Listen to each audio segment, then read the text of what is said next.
Morning, everyone. Most difficult setup to speak because I've got to look over there and I've got to look over there. So if I'm looking there, Nick, I'm not ignoring you. But sun shines the sun. But guys, it's awesome that after 2 years we are gathered like this. Full house, outside, good food. And trust that you're encouraged already just by the fellowship. We are human beings. We are meant to connect. We're not meant to live in isolation. So, awesome. So, maybe just to dispel a few things. I'm not somebody who believes in titles. I've never had a title on my door. I don't think ego is a good thing, it's a bad thing. Keep it in check. So I think today I stand before you just humbly as a sinner who's been saved by grace. That's it. Okay. One purpose today, make His name great. How do we do that? Through the power of our testimony. All I want to try and do today is encourage you through some of my life stories that point to Jesus and what I know to be true about Him. In this day and age of fake news, of social media overload, everybody is an expert on everything. But how much of it is truth? And I think as men, we do ourselves a disservice when we don't decipher the wheat from the chaff, and make sure our core is embedded in truth and fact. And I've had the privilege of studying. I played too much sport at school. I think I slept through that lesson where they spoke about matric exemption. Because clearly when I finished school I didn't, and I got to application stage, then I realized there was a thing called a matric exemption that was required. So I had to take the long road instead of the short road. But I'm amazed that I can stand here today on 2 feet when I look back at how life started for me. And I spoke at the end of last year at the Boys to Men conference at Kearsley, and the week before, my mom sent me a WhatsApp and said, I'd just like to remind you of how life started for you as you prepare to speak to these young boys. And she sent me a picture. And it's a picture that I can't remember.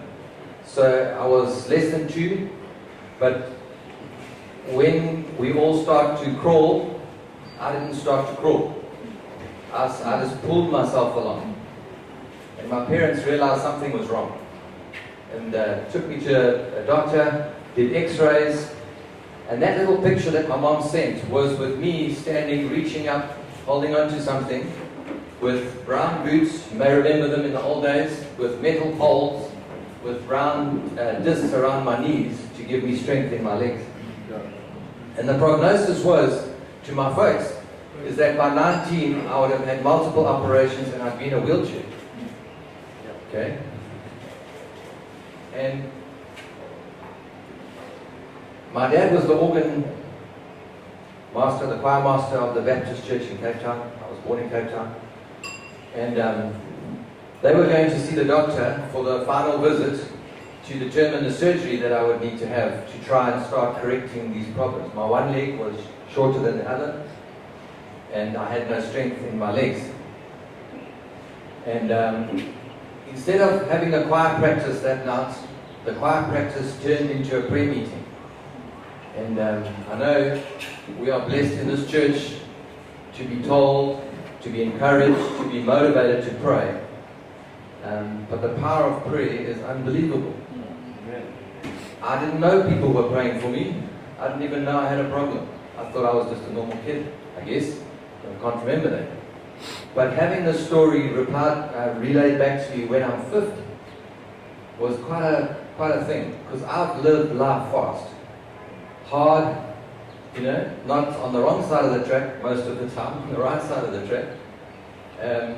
But I'd never considered how it started for me and how different it could have been. And that prayer meeting was significant. The next day, my parents took me to the doctor, who was a Jewish doctor in Cape Town, and he said he just wanted to take some more x-rays just so he could explain carefully exactly the process of how this corrective surgery was going to happen. Took the x-rays. Obviously, we were waiting in the waiting room.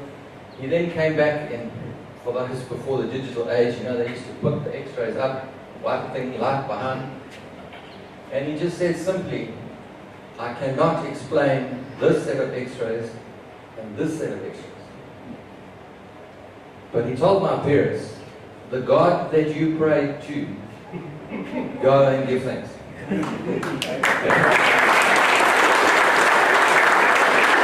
And that's the key. Give God the glory, for what He has done in your life. That moment fundamentally changed the direction of my life. I excelled in sport. I played first team, everything. I've cycled 14,000 k's to Kenya and back with these two legs. Okay. I still run, I still paddle, I'm active. I was hyperactive as a kid. Today they've got labels for these things. In those days it was a damn good Hardy. I don't even remember that. But I'm told it was a damn good Hardy. But I was given one toy to play with at a time. That's what the doctor said in those days. Just give him one toy to play with, and then every day I would have to lie on my back on the carpet in our lounge with my dad and be still. Okay? That was the remedy to my hyperactive AD, whatever those things are that they label people with today. Okay, and it fixed me. I'm still hyperactive. In terms of energy, it's my strength. Okay, I have huge capacity because of that strength. But the negative part was taken out simply by one toy and lying for half an hour and just talking to my dad without moving. Simple remedy. Okay. I wonder how many dads today would have half an hour to lie next to their son still and just talk. I'm challenged by it because I never knew my dad did it. But it fixed whatever the problem was. Going through junior school, my parents became missionaries. They were missionaries in Swaziland with Transworld Radio for 33 years. I grew up as a missionary kid in Swaziland. It was a blessing. I was my two brothers and I were the only white kids in the whole neighborhood, which was great, because I grew up outside of South Africa's problems. I never knew what was going on when I was growing up. Yes, I went to garage schools and it was crazy, but my best mates, when I went to high school, were all people of color. I always shared a section with a person of color. No prejudice. God saved me from that, which is a blessing when you recognize it in terms of what we've come through. In life, there's key things, there's key anchor moments, there's key things that stand up that define who you are. Cub Scouts. Anybody go to Cub Scouts? What's the honor? Be prepared. Guys, let me tell you, in life, you need to be prepared. Otherwise, life just happens to you. Okay? Second, at boarding school, I was the head of our house, most prestigious house in our boarding school. And the motto of our boarding house was one step ahead. And if anybody knows me well, I'm pretty prepared. And I'm normally one step ahead. How does that come into your DNA? It shapes and forms you. Leaving school, having slept through the first 3 periods because I used to train at 4 o'clock in the morning on the river in Moy River, run with my canoe down to the river, run back just in time for breakfast, and then literally used to sleep through the first 3 periods of school. Don't recommend it, not good, I'm going to go to the day before my matric science exam, I was doing a qualifier for the Juicy. Probably not the best idea. Okay? But the good thing about life is that bends in the road are not ends in the road if you take the turn. You know, failure is who defined failure? Just get up and go again. If I look at the hard road to getting a degree, in terms of the long road, it wasn't a bad road. It was quite a lot of fun. Yes, I had to study through extended learning, so I didn't actually go to university as in the formal institution. I did it through LISA.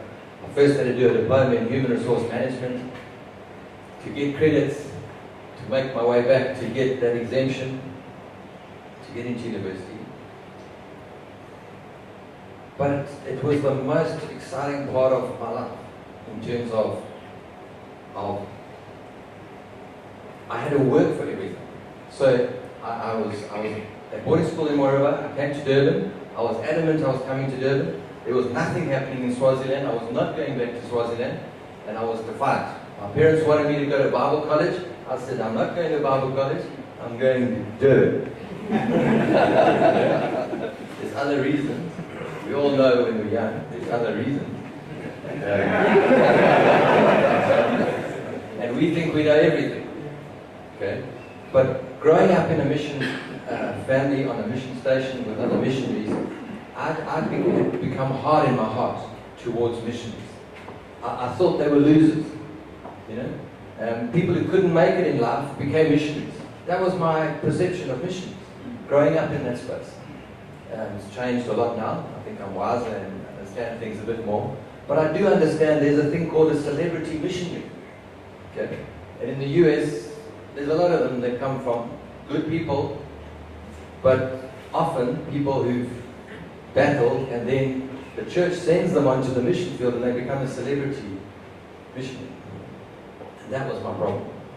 I just wanted to go and prove to the world that I'm going to make it. Okay? My grandfather was a business guy.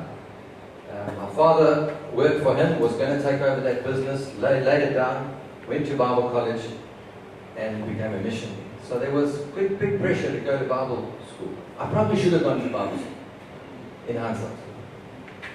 Let's be honest. Okay? But I was going to have to learn things the hard way. And so off, I went to Durban. Fortunately, I was put in a boarding establishment in the Berea, probably the pit of hell, to be honest. I had to wake up quickly, learn a few things. But what it gave me the opportunity was to start to find work, to start studying, to start shape and form my own thinking. My older brother went to Bible college and became a pastor. Amazing story. But he always said to me, the one thing he learned at Bible colleges was, for every book you read that supports your opinion or view, read two that oppose it and form your own opinion. So I think I skipped Bible college and learned the essence, because reading became the thing that I never read at school. I copied all my book reviews, let's be honest, especially the Afrikaans ones. And I got this love for reading. I failed matric. I had to rewrite that science exam, to pass. When I started studying, I was the top student. 3 years in a row in the Institute of Personal Management. Degree was a breeze. Sometimes in life there's a little switch. When the switch flicks, everything changes. So, for those that are unemployed, who are students, who are still trying to, I always say, what did God put in your hands?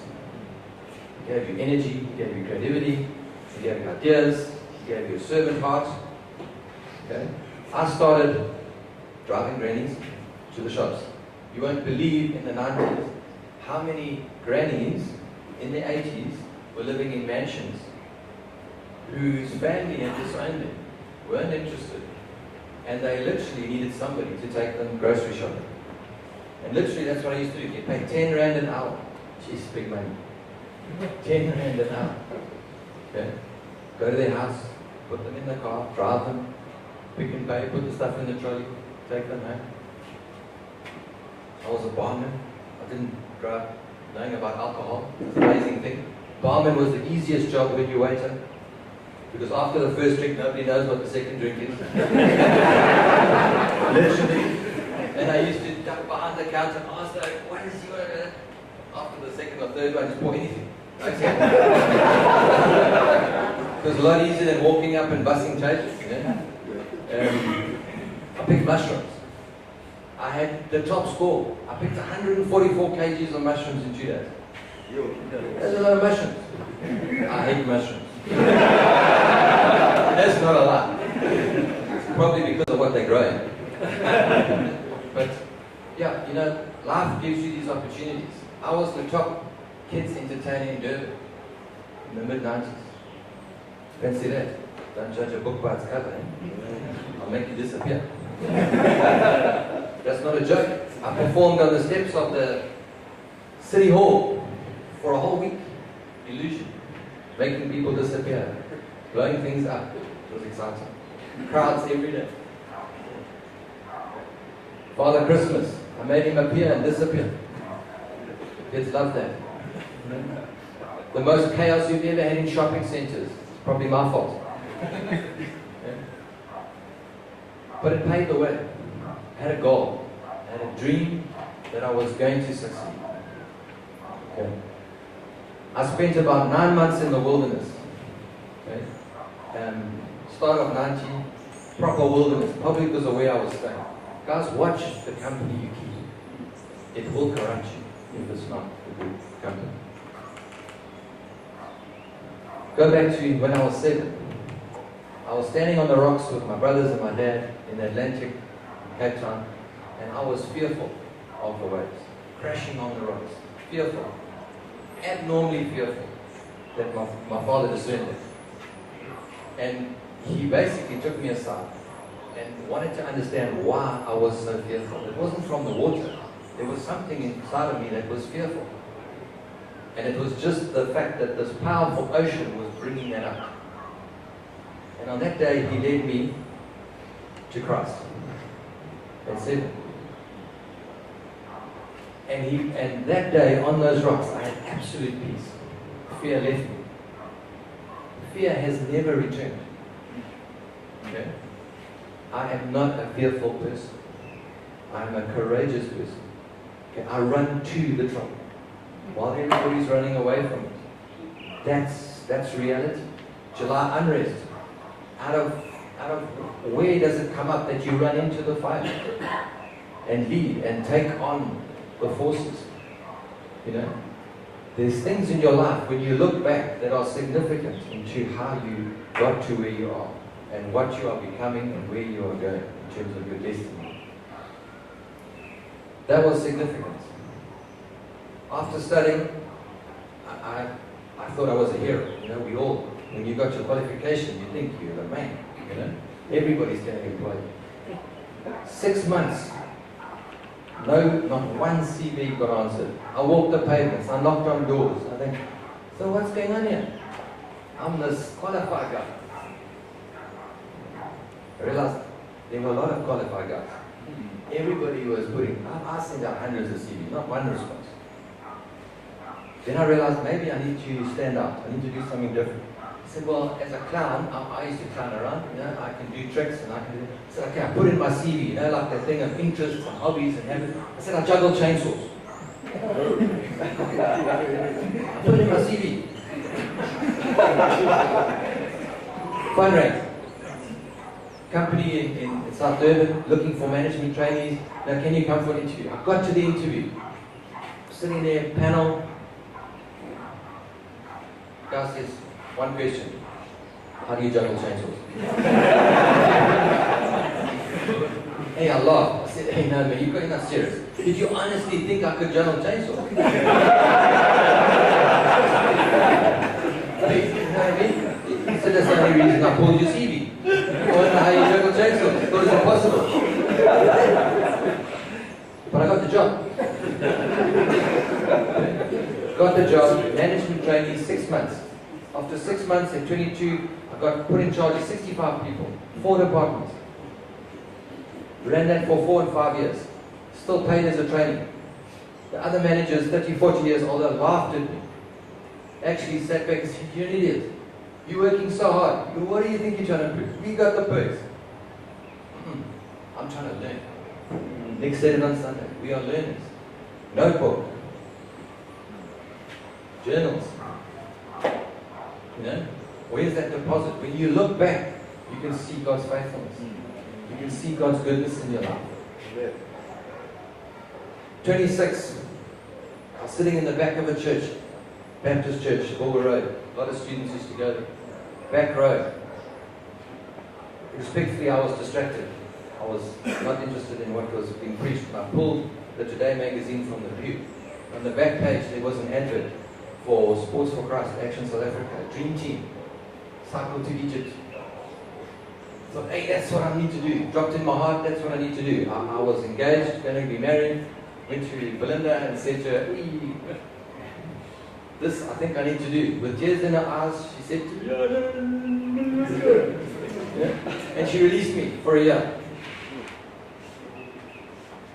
So there's this dream, there's this whole team. We go to Marcelsport in Bloemfontein, but like in Simales, I guess. Pumped up conference for a week. Yeah, we're going to go out there and save the world. Get to Stellenbosch, not one plan being made for this team, for what it was supposed to do, just a vision. And that, we sat there as a team and said, okay, what do we do now? Do we go home? And we started listening to each other's story. Take time in life to listen to each other's story. Okay. It will help you connect, it will help you see the world differently, it will help you appreciate what we learned in that small discussion that each of us were called to do. Each of us had a skill and a gift. And in those times of adversity, you start to realize what you're made of, what's been planted in you. And if you allow that to come out, you can stand tall. That was the start of a journey. 8 months, 14,000 k's, up through southern and east Africa. We couldn't get to Egypt, unfortunately, because of the war in Somalia and nonsense in Sudan and all that. Had tents, had kit, 45 kgs of kit on a bicycle, 120 k's a day, no backup vehicle, guys, no backup vehicle comes, not for sissies. No backup vehicle. I carried all the medical supplies, 45 kg. Drugs, everything. We had tents. We used them 5 times.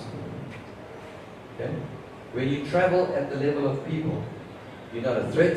They don't want anything from you. You're just people. Okay? Those who've been to Lesotho testify to that. If you can get at the level of people, you can relate. The most humbling experience. We cycled into a town, normally 120 k's a day. Start the morning with puff. Tea is peanut butter and bread. And then you get to where we're going by 2. You need to find a place to stay. Most times, somebody would come up to us in the village, in a town, and want to know what we're doing. Where are you coming from? Where are you going? No, you must come stay with me. People of Africa are warm. Yeah. Okay? Most humbling experience. One person says, no, he's the treasurer of his church. We must come and stay at his house. Think of Bible times. Sounds a bit familiar. Okay? Get to the outside of the dwelling. Everything's quiet. Please wait. You hear commotion. After about half an hour, they come and say, no, you can come in. The commotion was 1-bedroom house, open plan, living area, outdoor kitchen. They had moved everything out of their room into the lounge for the 5 of us to move in to the room, and it was probably 3 by 4. Then they invited us for dinner. Hey, it's 120 k's. Dinner. Amazing. Dinner was roasted peanuts. But it satisfied us. Unbelievable. You know?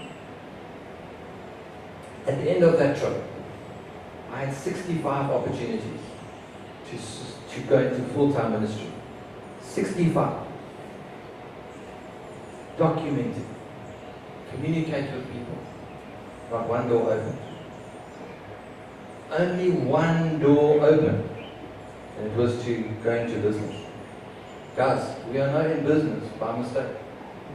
If that's where you are meant to be, what is it that you are doing in that space? There are so many good testimonies here of people doing great things. But if you're in business, not by chance. You know? God doesn't make mistakes.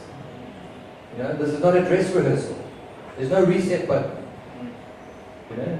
We must be where we are by God's design. If we've acknowledged Him and asked Him to direct our path. Core scripture for me, learned on that cycle trip, was seek first the kingdom of God. What does that mean to me? Trust Him first in everything. Angus Buchan always talks about the Bible as his agricultural manual. For me, it's my business manual. If you're stuck for wisdom, in James 1:5 it says, ask. You know? Proverbs, go to Proverbs. I love Proverbs. It sorts out my nonsense. Helps me apply wisdom. Helps me to remain balanced. If I need lifting up, read Psalms. You know, I always used to say, university was just structured reading program. I studied psychology. I hated every minute of it. I was told until you're a postgraduate, you don't have an opinion. You just regurgitate. I couldn't handle that stuff. But I had to study it to understand human behavior. Okay? Business has been an amazing journey. I joined the ugly duckling. After 3 months, the business was insolvent. I identified it was insolvent. It was before I got there, unfortunately. Why? Basic, guys. Take time to look and focus on the simple disciplines of life. Look at your discipline in your finances. First, look at the disciplines of the use of your time. Critical. Okay. I never had a TV because I needed to study. There was not time to watch TV. Okay. In terms of finance, always spend less than you earn. Simple, simple. Stay out of trouble. Don't make commitments. Don't compare yourself. Don't be jealous. Don't have envy. Then you'll be fine. Just spend less than you earn consistently, and you'll be fine. It's not complicated. That business didn't have good discipline. The owner was living beyond his means, was drawing more than he should have out the company. After a year, we had the option by the auditors that if we and myself and another gentleman were committed for 1 year, they would sign the accounts off for 1 year on the proviso that we stayed and tried to turn it around. Try paying off somebody else's debt. You need to know that's what you're meant to do. That company owed suppliers a lot of money. Principal, not good. We paid every cent back. Okay? Over 2.5 years. Do you know what that did for credibility of a 27, 28-year-old in the marketplace? Build trust. Okay? Build respect. Okay? Sometimes God calls you to do things you can't understand. Oh, but I never caused that problem. Why must I take the pain and sacrifice personal income to pay back somebody else's debt?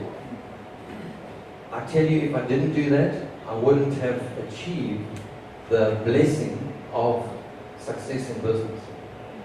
There's some foundations. I call it school fees. You have to pay your school fees. Okay? That business, 14 years, built it to in its space, small business, but a really solid business going in the right direction. December 31st and January the 1st of 2011, something changed. 4 shareholders, 3 of them became jealous and greedy and created conflict between 1 year and the next. Nothing. God gave me a word, don't fight. I can fight. I'm going to win at all costs. Don't fight. I had a file of every fact that proved every accusation false. The word came, don't fight. I got a sense that God was changing the season. In 2 months, June, July, I got released from that business. Now, as a shareholder, and you involved and intricately involved, it's complicated. Released in 2 months. I could never have achieved that on my own. I was released from that business divinely. Okay. it was good up until things changed. But if I look what it allowed me to step into, an ugly duckling, another ugly duckling, okay? A very small business that really was an ugly duckling. And I sat there frustrated, and a friend of mine sitting over there said to me, prophetic word, went to his office and said, hey, I'm frustrated, and just said to me, come outside. In the foyer of his sales room, he said to me, don't sell the cash cow that's feeding you milk. Geez, you think that's spiritual, eh? Do you know how profound that was? It made me forced to go and look, Lord, did I miss something? Am I getting frustrated in my own spirit? Am I getting impatient? What's in my hands? What have you placed in my hands to steward? That ugly duckling business, that almost out of frustration I walked away from, became the most successful business unit in an international company with 185 locations. By God's grace, by His favor. I was released from one business and released with favor. Okay, amazing journey. But I'm 50. 10, 20, 30, 40, 50. Great, juicy devils. They're rough ones. Guys, in life, great adventurer Kingsley Holgate said, 70, if we lucky. A rough stone for each of those 50. In your pocket, I've only got 2. If I'm lucky, my dad died at 63. That one's still rough. I'm 50, that's to get me from 50 to 60. I'm hoping by the time I get to 60, I'm a bit more smoothed off and rounded up and perfected in Christ's image. These are gone. If you're 20, you're on the right side of the numbers. Make some good decisions. You know, I sat with a really intelligent staff member who came on board. The one and only hotel in Cape Town, looking at the mountain, everything was beautiful, perfect, successful day. Tears in his eyes, he said to me, how do you get it right all the time? And I laughed, disrespectfully probably. I said, are you kidding me? You think I get it right all the time? That's the impression that had been created. The scuba business guy who just slays the dragon, plunders the Egyptians. The fact is, you need to know when you make a mistake. You need to fix it before anybody notices. That's the reality. Okay? And if you can do that, you're a master. Because that's the perception. Great Christian guy. Absolutely, the pressure on his shoulders of taking over responsibility was that, how am I going to get it right all the time? Well, you don't. Let's be honest. But with your instruction manual, putting God first, seeking Him first, okay? Trusting Him to do an inside job, to take these rough stones, all of us are rough guys, perfecting us in time as we strive to be more like Him. You know? There are many adventurous stories I can tell you, but they're just stories. The most important thing is, what are you serving? At 50, I've had my decade of success. At 50, I desire to have a decade of significance for my King. I have exited. We have to decide, man, how much is enough. If we don't, it will consume us. It will trap us. Our egos. Bad things. Yes, if I'd stayed in for 2 more years, I could have had double the amount. But if I didn't settle somewhere between 4 and 5, how much was enough? I wouldn't be walking into a decade that's getting me closer to where Christ wants me. How about you? Personal finance. Put a ring around it. Consumption is the enemy. Okay? Pay goes up, you spend more. most significant thing, if you've never been out of debt, make it your goal. One of them is the most liberating thing. You are free. You're not held by any man. Okay? When you are totally free from debt, you can truly be generous. Okay? Can I encourage you to be generous in everything? Small acts of kindness, not massive things. I'm talking small acts of kindness. How do we walk steadfast before our God? It's not big decisions. It's small daily decisions. Stepping small, making those small, consistent decisions in a single direction. That's what keeps us out of trouble. I said I'm not fearful. That does not mean I have not run from something. And there are things we need to run from, not out of fear, but out of wisdom, for the safety of our own soul. I have run, okay? But not out of fear. Because there are things, when I was doing marriage counseling, Bruce Wilkinson, something stuck in my head. All these stories come, temptation come. He just said, just don't. Just don't. And that stuck with me. Every time temptation, just don't. You know what saves you a lot of pain? Just don't go there. Don't justify. Don't whatever. Just don't. Be prepared. Be one step ahead. Just don't. Seek first the kingdom of God. And how many stones do you have left? Use them wisely. Thanks, guys.